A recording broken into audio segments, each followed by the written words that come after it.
অত্যাচার মমতা বন্দ্যোপাধ্যায় প্রশাসন পুলিশকে সামনে রেখে করেছে।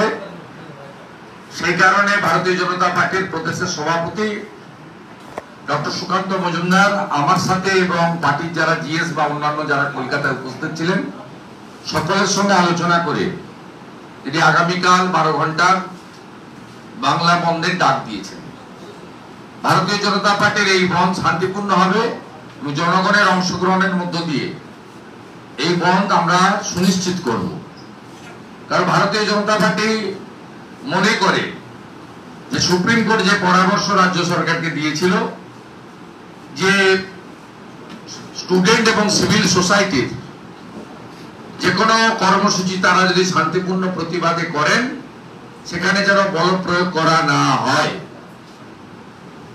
মমতা বন্দ্যোপাধ্যায় শুধুমাত্র ভারতীয় জনতা পার্টিকে বা রাজ্যের বিরোধী দলকে বা ছাত্র অভিভাবক সমাজকে সচেতন নাগরিকদের বা প্রতিবাদী জনতাকে নয়, তিনি সরাসরি সুপ্রিম কোর্টকে চ্যালেঞ্জ করেছেন।